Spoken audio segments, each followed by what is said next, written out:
علی رسولہ الکریم اما بعد فاعوذ باللہ من الشیطان الرجیم بسم اللہ الرحمن الرحیم۔ خلاصۃ القرآن 8ویں پارے کا ہم انشاءاللہ آج خلاصہ پڑھیں گے۔ اس کے شروع میں اللہ رب العالمین نے اس چیز کا ذکر کیا ہے جو مشرکین کا آپ علیہ السلام سے مطالبہ تھا کہ آپ کوئی حصی معجزہ ہمیں دکھائیں پھر ہم ایمان لے کے آئیں گے۔ جس طرح آپ پڑھ چکے ہیں ان کے مختلف جو ہے نا وہ بڑے عجیب قسم کے مطالبے تھے۔ کبھی آپ آسمان کی طرف جائیں، کبھی آسمان سے ڈائریکٹ آپ کے اوپر کوئی کتاب آئے، کوئی فرشتہ آ کر آپ کے ساتھ اعلان کرے، اس طرح کے ان کے مطالبات تھے۔ وہ کہتے تھے کوئی اس طرح کا جو ہے نا وہ لے کے آؤ، کوئی معجزہ ہمیں دکھاؤ پھر ہم ایمان لے کے آئیں گے۔ تو اللہ تعالیٰ نے ان کے جواب میں نبی کریم صلی اللہ علیہ وسلم کو تسلی دی اور ساتھ فرمایا کہ اے محبوب علیہ السلام یہ جھوٹے ہیں، یہ ایمان نہیں لائیں گے، یہاں تک کہ اگر قبروں سے نکل کر مردے ان سے کلام کریں، ان سے باتیں کریں، یہ جو مشرکین ہیں یہ تب بھی ایمان نہیں لائیں گے، آپ کے معجزات کا یہ انکار کر دیں گے۔ اکثر لوگ یہ ہدایت چھوڑ کر گمراہی کی طرف جو ہے نا وہ یہ چلے گئے ہیں۔ پھر آگے آپ نے فرمایا، اللہ تعالیٰ نے فرمایا کہ آپ پریشان نہ ہوں، اے نبی آپ پریشان نہ ہوں، زمین پر اکثر لوگوں کی یہی حالت ہے۔ پہلی قوم میں جو تھی ان کے واقعات جو بیان کیے اللہ تعالیٰ نے، اس میں بھی یہی مقصود تھا ایک کہ دیکھیں انہوں نے بھی اپنی نبی کی بات کو نہیں مانا، کس طرح انہوں نے مذاق اڑایا، کس طرح انہوں نے اپنے انبیاء کو تکالیف دی۔ تو اللہ تعالیٰ نے فرمایا کہ آپ اکثر کی بات مانیں گے تو آپ کو یہ اکثر جو ہے یہ اللہ کے راہ سے دور کر دیں گے۔ آج بھی کئی لوگ کہتے ہیں دیکھیں جی بہت زیادہ لوگ یہ کام کرتے ہیں، یہ کرتے ہیں، وہ کرتے ہیں۔ اللہ تعالیٰ نے قرآن میں کہا ہے، اکثر آپ پڑھیں گے کہ تھوڑے ہی ہیں جو ایمان لاتے ہیں، اکثر لوگ شعور نہیں رکھتے، اکثر لوگ عقل نہیں رکھتے۔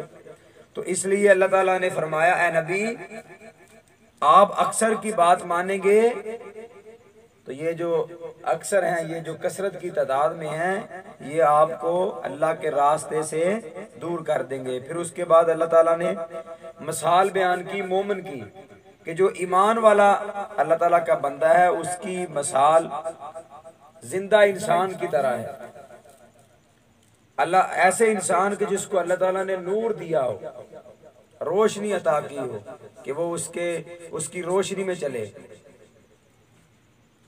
اور مردہ کی کافر کی مثال اس مردہ شخص کی طرح ہے جو تاریکیوں میں ڈوبتا ہے، جو اندھیروں میں پڑا ہوا ہے۔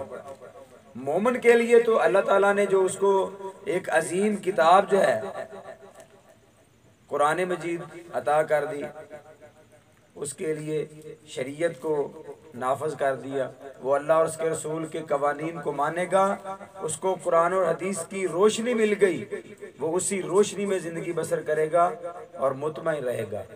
کافر جو ہوتا ہے وہ اللہ اور اس کے رسول پر ایمان نہیں لاتا، گویا وہ گمراہ ہو جاتا ہے، اندھیروں میں بڑھ جاتا ہے، پھر وہ ضلالت اور گمراہی کے اندھیروں میں بڑھتا رہتا ہے، وہ مردہ کی طرح ہے جو کافر ہے۔ پھر آگے اللہ تعالیٰ نے ذکر فرمایا کہ ایمان اور کفر اللہ تعالیٰ کے ہاتھ میں ہے، وہ جس کو چاہے ایمان کی دولت سے نواز دے، جس کو چاہے کفر کے اندھیروں میں چھوڑ دے، یہ اللہ کے اختیار میں ہے۔ پھر اس کے بعد اللہ تعالیٰ نے اس پارے میں ذکر فرمایا ہے کہ اللہ تعالیٰ قیامت والے دن دونوں گروہوں کو جمع کرے گا، جو ہدایت پر ہیں اللہ ان کو بھی جمع کرے گا قیامت کے دن، اور جو کفر پر ہیں اللہ ان کو بھی جمع کرے گا، دونوں کو لے کے آئے گا اور پھر عدالت لگائے گا۔ جو ایماندار اللہ کے بندے ہوں گے اللہ ان کو جزا دے گا، ان کو ان کے اعمال کا بدلہ دے گا، ان کو جزائے خیر دے گا، اللہ تعالیٰ ان کو جنت کا داخلہ نصیب فرمائیں گے۔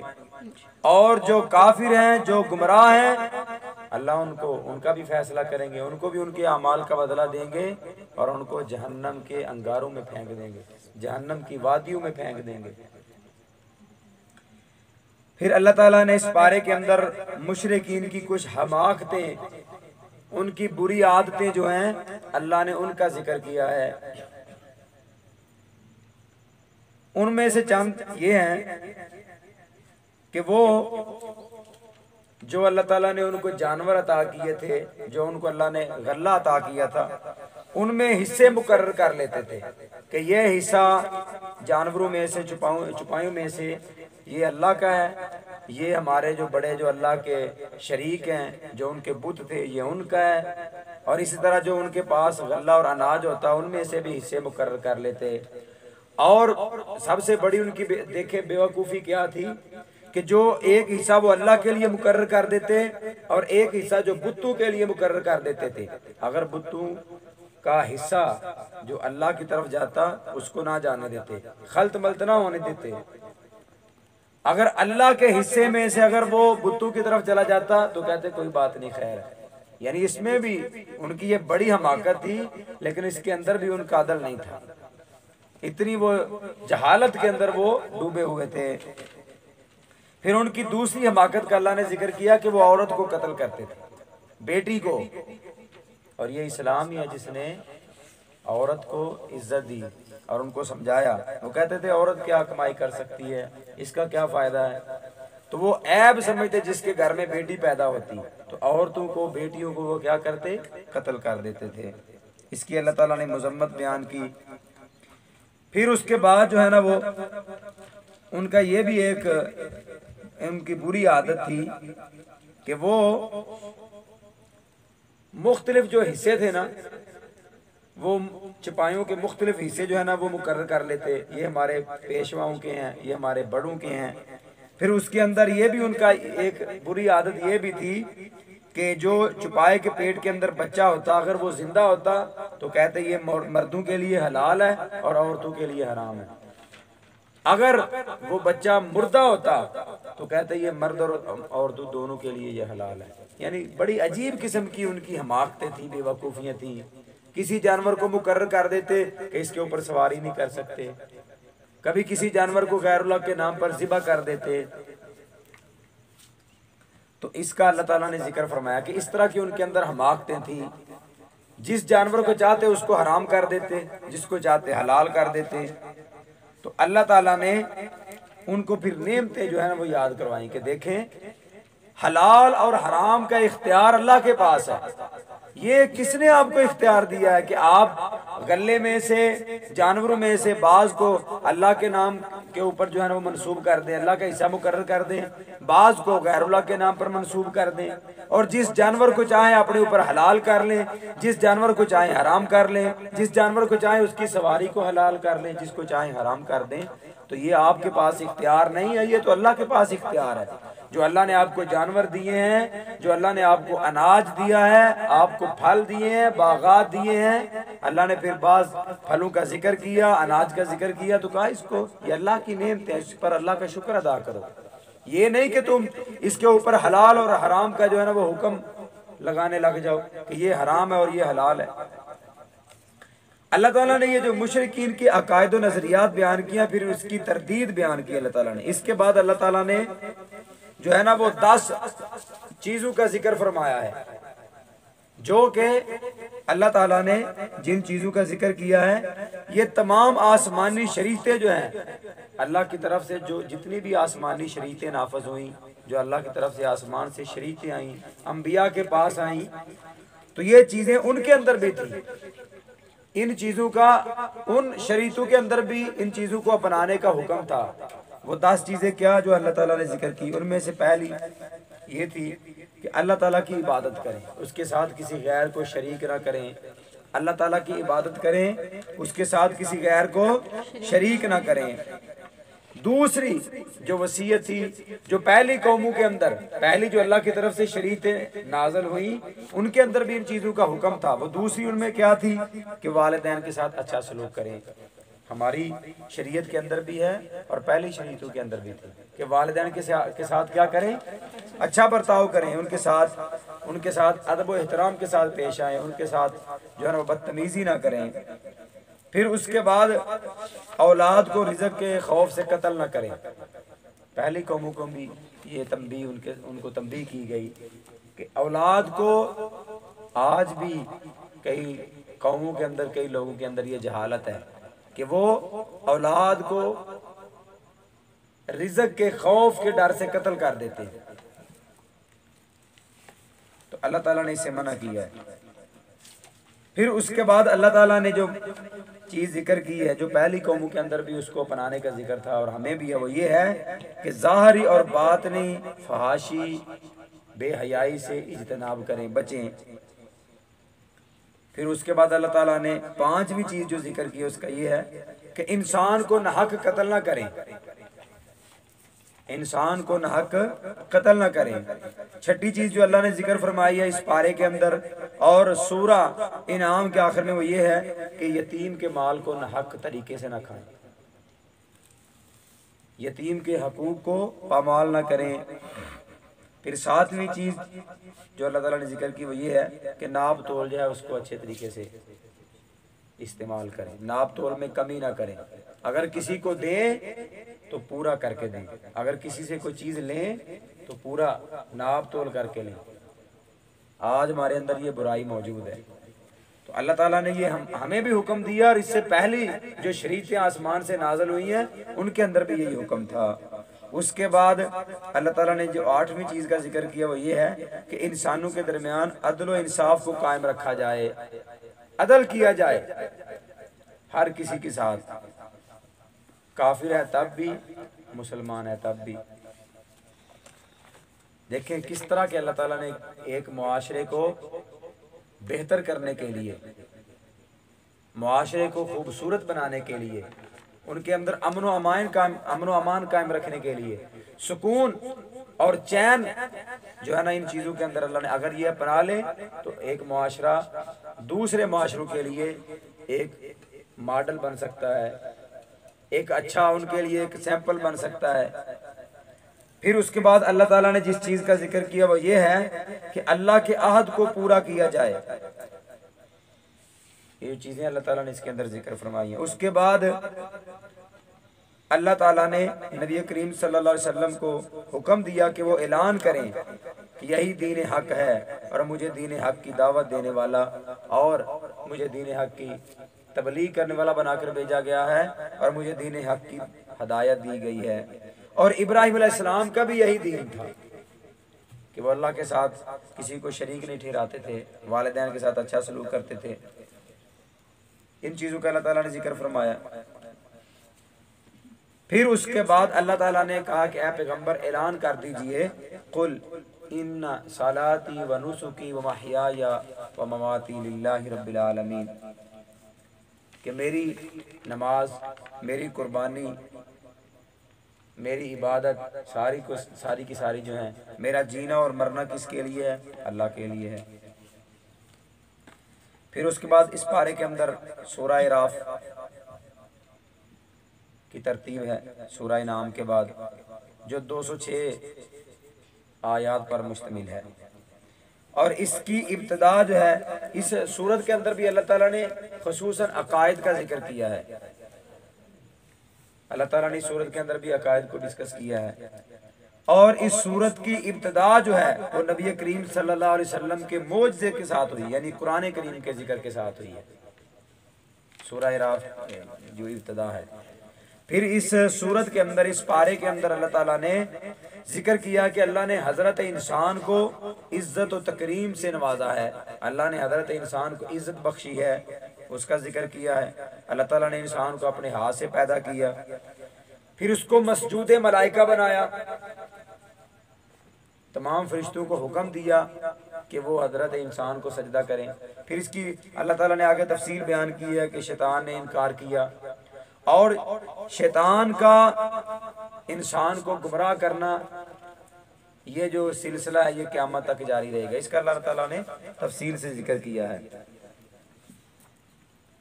پھر اس کے بعد اللہ تعالیٰ نے سورت کے اندر جو ہے نا جو قابل ذکر خصوصیات ہیں وہ یہ ہیں، اللہ تعالیٰ نے سورت کے اندر 4 بار حضرت انسان کو، آدم کو یا بنی آدمہ کے الفاظ سے پکارا ہے، 4 مرتبہ اللہ تعالیٰ نے کہا ہے یا بنی آدمہ۔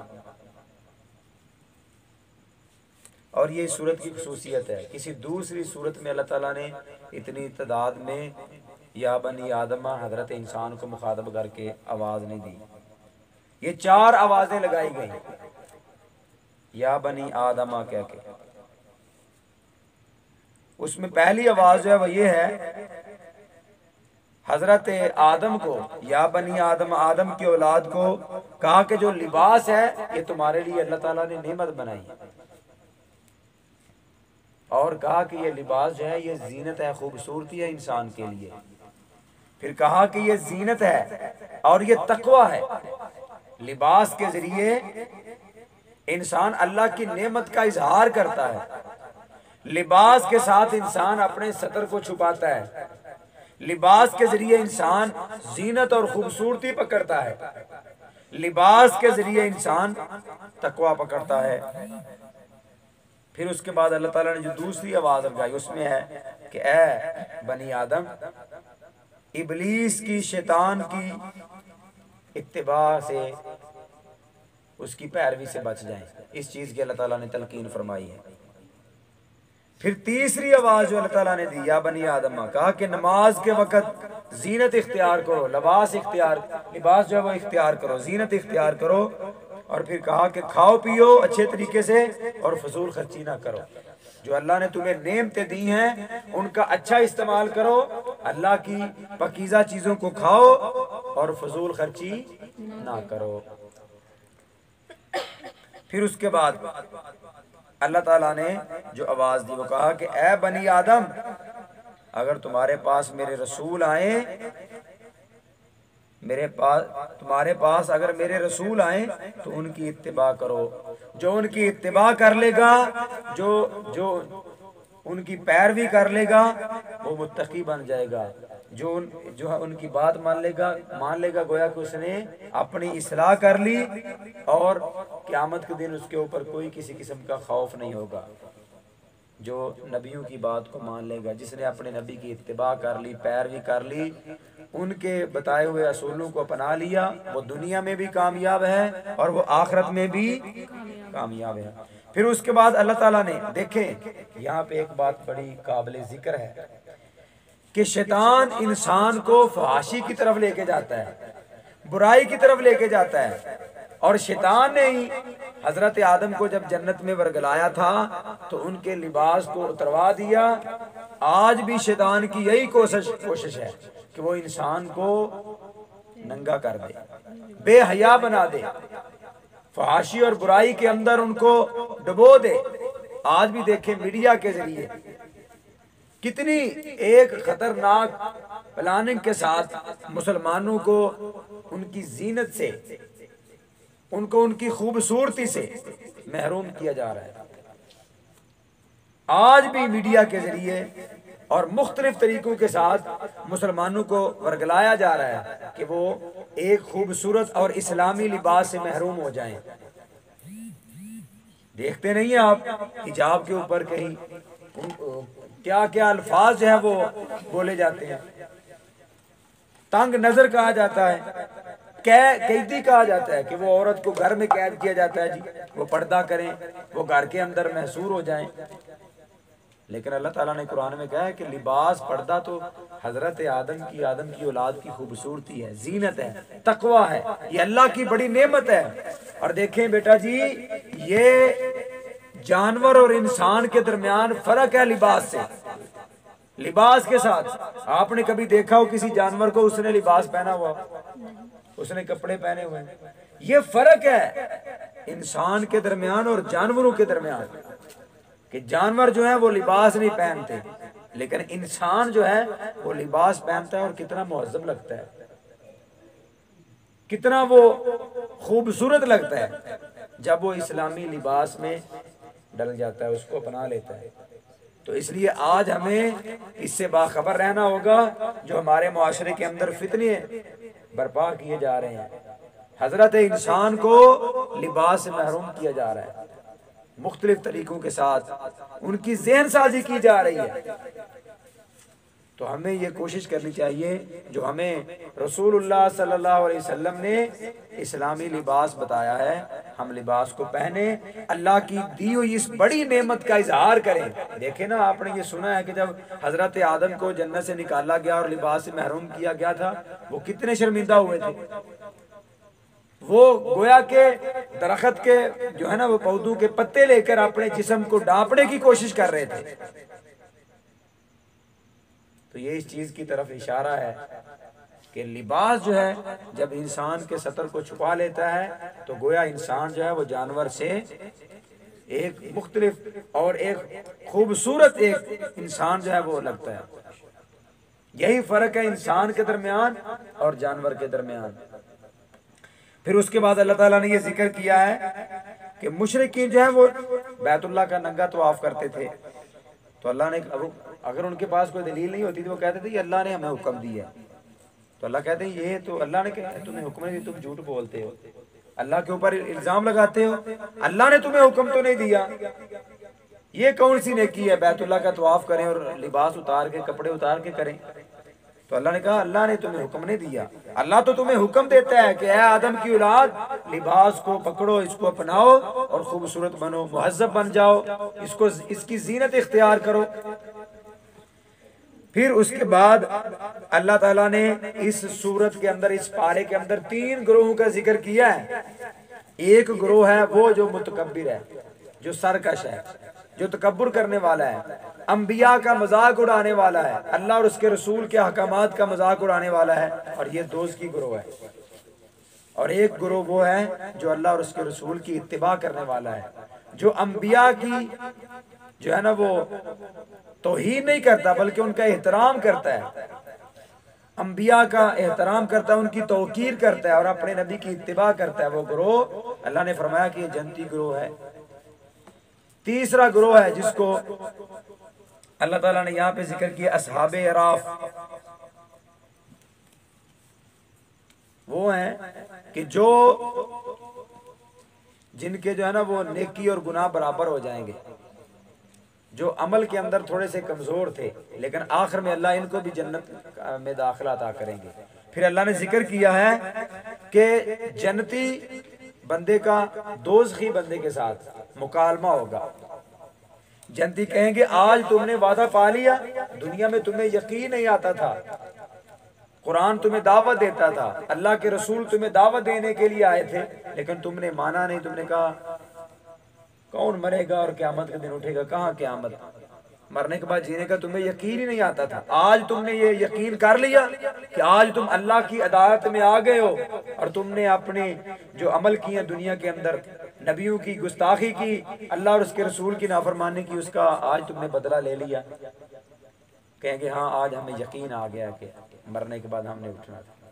پھر جہنمی جو ہیں وہ جنتیوں سے سوال کریں، کہیں گے ہمیں کچھ کھانے کے لیے، کچھ پینے کے لیے دے دو، اللہ کا وعدہ ہے میں کچھ کھانے کے لیے دے دو، کچھ پینے کے لیے دے دو، لیکن جنتی انکار کریں گے، کہیں گے کہ اللہ کی جو نعمتیں ہیں وہ اللہ نے کافروں پر حرام کر دی ہیں، یہ تو جنت والوں کے لیے ہیں، یہ نعمتیں تو ان لوگوں کے لیے ہیں جنہوں نے انبیاء کا ساتھ دیا، جنہوں نے نبیوں کی پیروی کی، جنہوں نے اپنے نبی کی بات کو مان لیا، جنہوں نے اللہ اور اس کے رسول کے بات کو مان لیا، یہ تو اللہ کی نعمتیں اہل جنت والوں کے لیے۔ پھر اس کے بعد اللہ تعالیٰ نے اس سورت کے اندر جو ہے نا وہ 6 نبیوں کا ذکر کیا ہے، ان قوموں کے اللہ تعالیٰ نے واقعات بیان کیے ہیں، 6 انبیاء اور ان کی قوم کا اللہ نے ذکر کیا ہے۔ ان میں سے پہلے نبی ہیں حضرت نوح علیہ السلام، ان کا اور ان کی قوم کا ذکر کیا اللہ تعالیٰ نے اس پارے کے اندر۔ دوسرا اللہ تعالیٰ نے حضرت ہود علیہ السلام اور اس کی قوم کا ذکر کیا ہے۔ تیسرا اللہ تعالیٰ نے حضرت صالح علیہ السلام اور ان کی قوم کا اللہ نے اس پارے کے اندر ذکر کیا ہے۔ چوتھے نمبر پہ حضرت لوط اور اس کی قوم کا ذکر ہے، اور پھر اس کے بعد 5ویں نمبر پہ حضرت شعیب علیہ السلام اور ان کی قوم کا ذکر ہے، پھر اس کے بعد حضرت موسیٰ علیہ السلام کا ذکر ہے۔ 6 نبیوں کا اللہ تعالیٰ نے ذکر کیا ہے، اور پھر اللہ تعالیٰ نے یہ جو ان کا ذکر کیا ہے ان کی حکمتیں کیا ہیں، ان کی حکمتیں بیان کرنے کا مقصد تھا اللہ تعالیٰ کا نبی کریم صلی اللہ علیہ وسلم کو تسلی دینا کہ دیکھیں یہ مشرکین آپ کو تکلیف دیتے ہیں، آپ کی باتوں کا انکار کرتے ہیں، مذاق اڑاتے ہیں، استہزاء کرتے ہیں، آپ کو جھٹلاتے ہیں۔ دیکھیں آپ سے پہلے بھی یہ قومیں آئی، انہوں نے بھی مذاق اڑایا، انہوں نے بھی شرک کیا، انہوں نے بھی تکبر کیا، انہوں نے بھی سرکشی کی، انہوں نے بھی کس طرح اپنے نبیوں کو تکالیف دی ہیں، ان کا مذاق اڑایا ہے۔ دیکھیں ان کے اوپر پھر میری کیسی کس طرح جو ہے نا وہ حجت قائم کی میں نے ان کے اوپر، کس طرح ان کے اوپر میں نے عذاب کا نزول کیا ہے۔ یہ نبی کریم صلی اللہ علیہ وسلم کو تسلی دینا تھا۔ اور اللہ تعالیٰ نے متکبر لوگوں کا اور نیک لوگوں کا اللہ تعالیٰ نے پھر انجام بھی بیان کیا کہ دیکھیں جو نیک لوگ ہیں وہ میری جنت میں جائیں گے، جو متکبر اور سرکش ہوں گے ان کا انجام دیکھنے کیسا ہے۔ اور پھر اللہ نے کہا کہ ظالم کو سزا مل کے رہے گی، اگرچہ دیر کے ساتھ ملے۔ اللہ تعالیٰ ڈیل دیتے ہیں، تھوڑی سی مہلت دیتے ہیں ان کو، تھوڑی سی ان کی رسی کو ڈھیلا کر دیتے ہیں کہ لے تو جتنی بغاوت کرنی ہے کر لے، جتنا نبیوں کا مذاق اڑانا ہے اڑا لے، لیکن آخر میں اللہ پھر اچانک اس کی رسی کو کھینچ لیتے ہیں، اس کو اپنی پکڑ میں لے لیتے ہیں۔ اور یہ بھی حکمت ہے کہ اللہ تعالیٰ نے یہ سارے واقعات نبی کریم صلی اللہ علیہ وسلم آپ امی تھے لیکن اس کے باوجود یہ آپ کی نبوت کی سچائی کو بیان کرتے ہیں کہ دیکھیں ایک نبی جو امی ہے، جو لکھنا نہیں جانتے، وہ کسی سکول، کسی مورخ یا کسی مدرس کے پاس نہیں گئے، لیکن اس کے باوجود یہ واقعات بیان کر رہے ہیں، گویا یہ اللہ کی طرف سے آپ علیہ السلام پر نازل کیے گئے ہیں، گویا یہ نبی کریم صلی اللہ علیہ وسلم کے اوپر جو واقعات جو کتاب کی اندر قرآن کے اندر نازل ہوئے ہیں یہ قرآن کی سچائی کو بیان کرتے ہیں۔ اللہ تعالیٰ سے دعا ہے اللہ تعالیٰ ہم سب کو قرآن کریم کو سمجھنے کی، اس کے اوپر عمل کرنے کی توفیق عطا فرمائے۔ وآخر دعوانا الحمد